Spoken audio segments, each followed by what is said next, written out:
आज मैं आपके सामने एक ऐसी मूवी की बात करने जा रहा हूँ जो सीधी सीधी एक हकीकत से रिलेट करती है, और उस मूवी का नाम है विक्रम राठौर। नहीं, मैं किसी कॉमेडी सीन या स्वैग सीन की बात नहीं करने जा रहा हूँ। मैं उस सीन की बात करने जा रहा हूँ जो देखकर आपके रोंगटे खड़े हो गए होंगे या फिर आप गुस्से से लाल हो गए होंगे। वो सीन।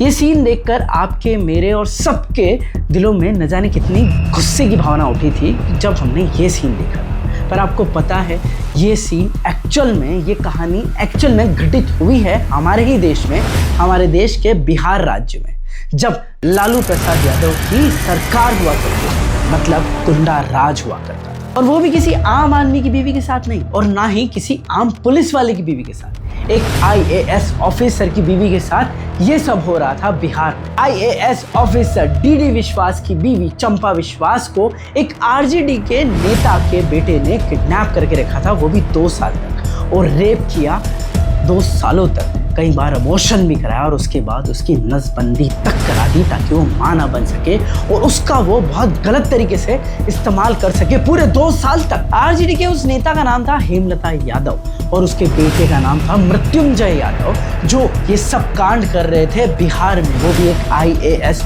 ऑफिसर की बीवी के साथ पूरे 2 साल तक। इन्हीं 2 साल के रेप के चलते चलते चंपा विश्वास ने हिम्मत करके चुपके से पुलिस स्टेशन जाती है FIR कराने उस RJD नेता के खिलाफ और उसके बेटे के खिलाफ, लेकिन पुलिस ने कंप्लेंट लिखने से मना कर दिया क्योंकि RJD की सरकार वहां पर थी और पुलिस उनके दबाव में थी और उनकी गुलाम थी।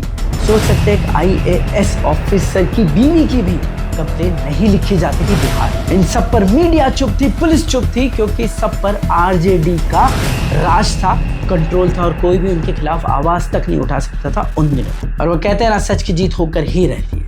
जैसे तैसे कर चंपा विश्वास की आवाज गवर्नर तक पहुंच जाती है और गवर्नर उस पर केस पर सुनवाई करता है। उस केस पर फाइलिंग चलती है, बहुत सारी सुनवाई होती रहती है, और फाइनली 2006 में मृत्युंजय यादव को 10 साल की सजा होती है और हेमलता यादव को 3 साल की सजा होती है, और उनकी बीवी इस दुनिया से गायब हो चुकी होती है, कहीं अपने आप को गुमनामी के अंधेरे में डाल चुकी होती है। तब जाकर मिलती है सजा उनको, लेकिन किसी ने कुछ नहीं कहा, ना मीडिया ने कुछ कहा, ना पुलिस ने कुछ कहा तो सिर्फ मृत्युंजय के जुल्मों। और ये सिर्फ एक रेप केस नहीं था, ये एक उदाहरण था कि कैसे सत्ता हाथ में आते ही, गलत लोगों की सत्ता हाथ में आते ही वो क्या क्या करते हैं और कितना कितना हद तक गिर सकते हैं। और RJD का सिर्फ ये एक किस्सा नहीं है, ऐसे कई किस्से हैं जिनके कई आवाजें दबा दी गई RJD के द्वारा।